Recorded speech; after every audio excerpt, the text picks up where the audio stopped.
प्रिय साथियों, जय श्री राधे, नमस्कारम। मैं हृदय उपाध्याय श्री जी स्टेनो वृंदावन में आपका स्वागत करता हूं।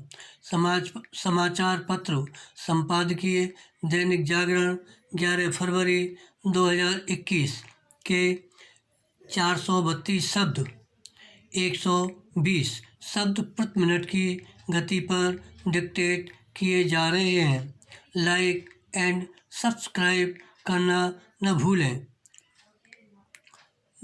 निरुत्तर विपक्ष।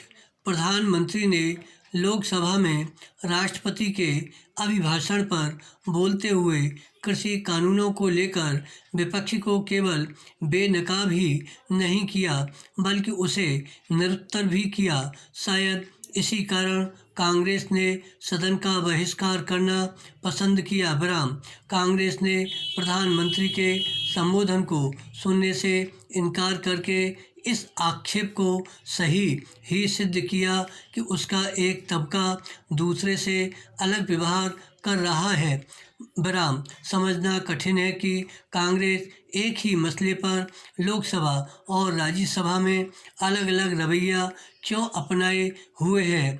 हो सकता है कि यह भी उसकी कोई रणनीति हो, लेकिन यह तय है कि उसके पास इस सवाल का जवाब नहीं कि वह कृषि कानूनों का विरोध क्यों कर रही है और ऐसा करते हुए उन तत्वों के साथ क्यों खड़ी है जो आंदोलनकारी नहीं बल्कि आंदोलनजीवी हैं। यह अच्छा हुआ कि प्रधानमंत्री ने उदाहरण देकर आंदोलनजीवी और आंदोलनकारी के भेद को रेखांकित किया। विराम। आंदोलन के नाम पर हिंसा करने, सरकारी गैर सरकारी संपत्ति को नुकसान पहुंचाने और नफरत फैलाने वाले आंदोलनकारी नहीं कहे जा सकते। विराम। गणतंत्र दिवस पर उपद्रव के साथ टोल नाकों पर कब्जे की कोशिश यही बयान करती है कि कृषि कानून विरोधी आंदोलन में आंदोलनजीवी किस्म के लोग घुस आए हैं और जैसा कि प्रधानमंत्री ने कहा, इन तत्वों ने इस आंदोलन की पवित्रता को कलंकित किया है।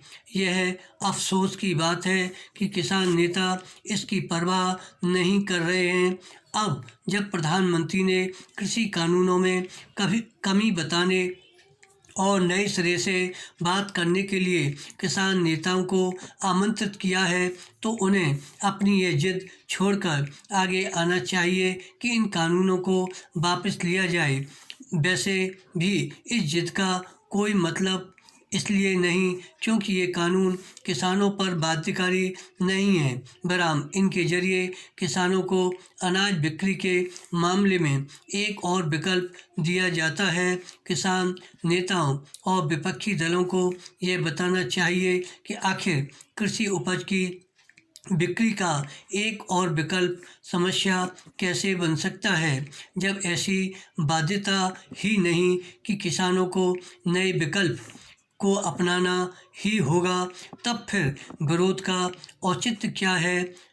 यह सवाल इस दुष्प्रचार की पोल ही खोलता है कि किसानों ने जिन कानूनों की मांग ही नहीं की, उन्हें उन पर थोपा जा रहा है। विराम। इन कानूनों के संदर्भ में यह तर्क एक कुतर्क ही है कि सरकार को लोगों की मांग के आधार पर कानून बनाना चाहिए। क्या यह कहने की कोशिश की जा रही है कि सरकारों को तब तक हाथ पर हाथ रखकर बैठना चाहिए जब तक किसी कानून का निर्माण करने की मांग न होने लगे। धन्यवाद। श्री हरदास।